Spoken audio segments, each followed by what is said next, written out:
June 22, 1941, 3:17 a.m. Kuncevo Dacha, Moscow's western outskirts. The summer night was warm and unusually still, the kind of stillness that makes seasoned security men uneasy. Joseph Stalin, age 62, lay asleep in the Spartan bedroom of his favored country residence. Outside, the NKVD guards patrolled in soft-footed silence, their shadows merging with the birch trees. Inside, the only sounds were the ticking of a wall clock and Stalin's steady breathing. Then, from the adjacent study, a sound that didn't belong, the jangling, insistent ring of the vertushka, the direct, high-priority government telephone line. It rang once, twice, a third time with escalating urgency, before Stalin's chief bodyguard, General Nikolai Vlasic, dared to enter the bedroom. "Comrade Stalin," Vlasic whispered, his voice tight. "The Defense Commissariat is on the line. Timoshenko insists it cannot wait." Stalin rose, his face in the dim light showing annoyance more than alarm. He wrapped a simple robe over his nightclothes and walked to the study. The room smelled of leather, old books, and the pine panels lining the walls. He picked up the heavy black receiver. On the other end, Defense Commissariat Semyon Timoshenko's voice, usually so confident, carried a tremor that cut through the static. "Comrade Stalin, we have reports along the entire western border. Artillery bombardments, air raids, multiple fronts. The Germans, it appears they are attacking." For a long moment, Stalin said nothing. He could hear other voices in the background on Timoshenko's end, shouts, the clatter of teletype machines. "Appears?" Stalin finally said, his voice dangerously calm. "Clarify, are these border provocations or an attack?" "Preliminary reports indicate coordinated actions across hundreds of kilometers," Timoshenko replied. "Not isolated incidents. Airfields are being bombed. Our forward positions are under assault. The scale seems enormous." Stalin's mind raced, but his expression remained an impassive mask. "Do not issue any general orders. Do not commit our air force to engage beyond our borders. This is a provocation. Some German general has gone rogue. Hitler would not breach our pact without an ultimatum. Confirm the facts and report back." He hung up with a decisive click. He stood in the silent study, the pre-dawn darkness pressing against the windows. In his mind, the calculations unfolded with cold, brutal logic. The Molotov-Ribbentrop Pact of 1939 had bought time, precious time, to rebuild the Red Army after the purges, to move industry east. His intelligence chiefs, the diplomats, his own analysis of Hitler's motivations, all pointed to 1942 as the earliest possible invasion date. Germany was still fighting Britain. It made no strategic sense. This had to be a mistake, a catastrophic miscalculation by a local commander. Or worse, a British trick to drag the USSR into the war. He lit a pipe, the match flare illuminating his grim face. Outside, the first hints of dawn tinged the sky gray. The telephone remained silent for 17 minutes. Then it rang again. This time it was Foreign Minister Vyacheslav Molotov. His voice was higher, strained.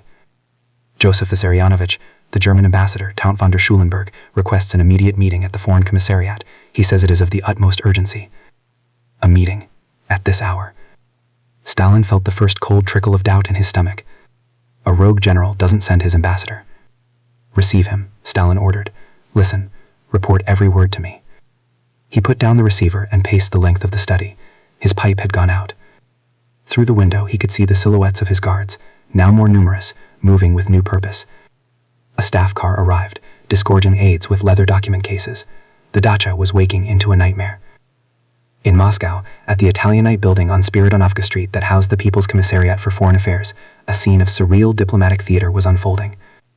Molotov, dressed in a hurriedly donned suit, met Count Friedrich Werner von der Schulenburg in a cavernous office. The German ambassador, an aristocrat who had genuinely worked to maintain German-Soviet relations, looked ashen. He was not accompanied by the usual junior diplomats, but by a single aide who carried a thick document folder. The atmosphere was thick with unspoken dread. "Mr. Foreign Minister," Schulenburg began, his voice formal but strained. "On the instruction of the government of the German Reich, I have the duty to present you with the following memorandum." He took the document from his aide, 6 typewritten pages in German. As Molotov accepted it, Schulenburg did something extraordinary for a diplomat. He leaned forward slightly and added in a lower, almost personal tone, "I am sorry, Mr. Foreign Minister. My government's decision causes me deep personal regret.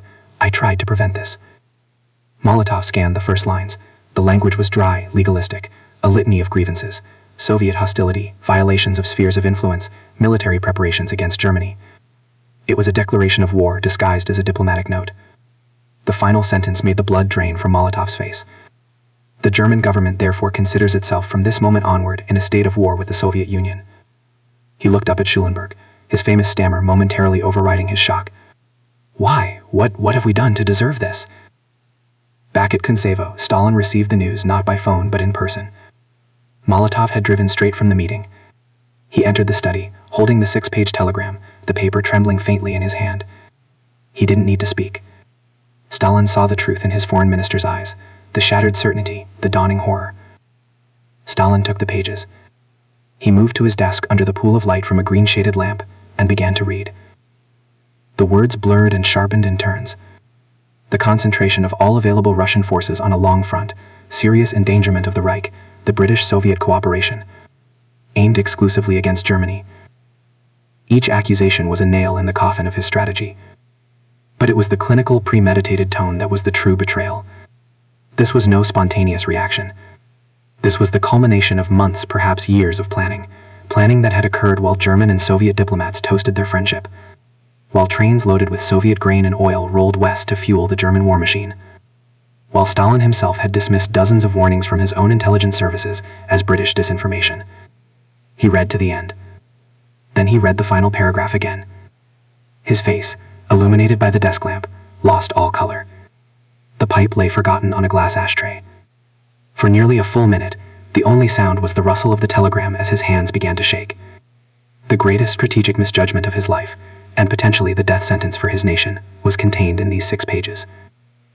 He had gambled everything on Hitler's rationality, on the Nazi dictator's need to avoid a two-front war.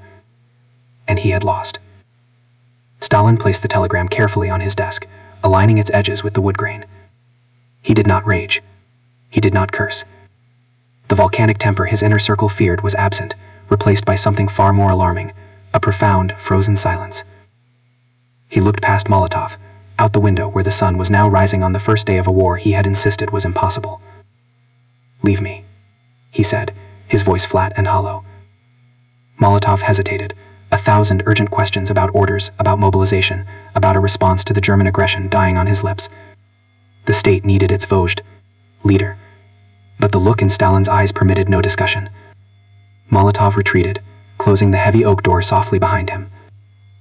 Alone, Stalin remained at his desk. The carefully constructed reality of the past 22 months, the pact, the partitioned Poland, the shared victory parades, the economic cooperation, shattered like glass. Every piece of contrary evidence he had dismissed now rushed back with vicious clarity. Richard Sorge's precise warnings from Tokyo about a June invasion, Churchill's personal, almost pleading messages based on ultra-decrypts, the reports from Soviet border troops of German reconnaissance flights and strange sounds of massing armor, the 87 separate intelligence alerts compiled by the NKVD and GRU.